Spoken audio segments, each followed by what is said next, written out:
Mix by AG recording studio.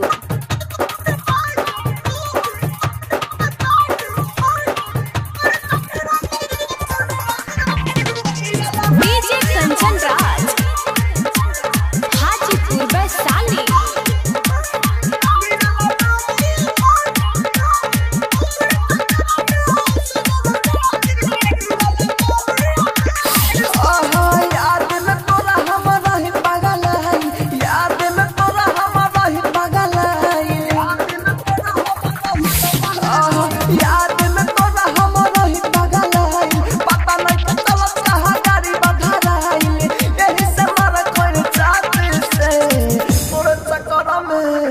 रे गोरा के गिरल पानी पाछे से तोर चक्कर में सुन रे गोरा के गिरल पानी पाछे से।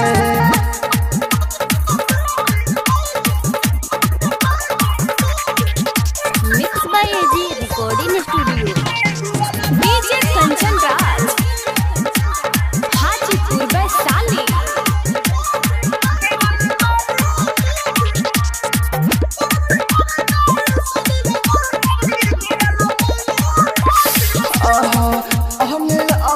पट्टी बनाइली हाथ पैर दोनों टूटल बा। गाँव के लोग कहे आवारा हमसे सब रूसल बा। सब तोरे चलते भइल बा।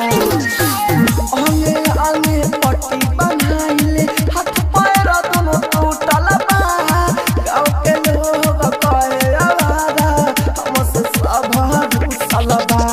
दिलवा के हमारा कारण से गोरी दिलवा के हमारा कारण से गोरी फिरते गोरी रांची से तोरे चक्कर में सोना रे गोरा की गिरल पानी पाछे से। तोरे चक्कर में सोना रे छौरी गिरल पानी पाछे से।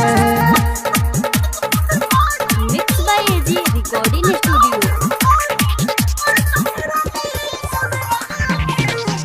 डीजे कंचन राज हाजीपुर वैशाली।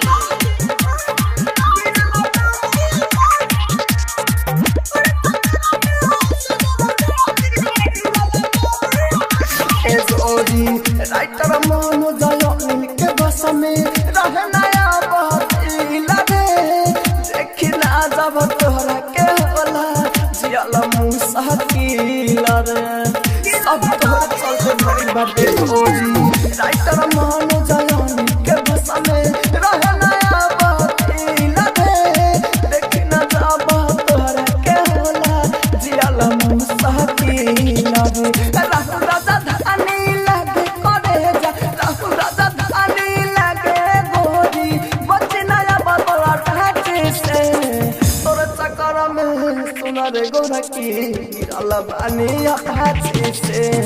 तोरे चक्कर में सुना रे गोरा की गिरल पानी पाछे से।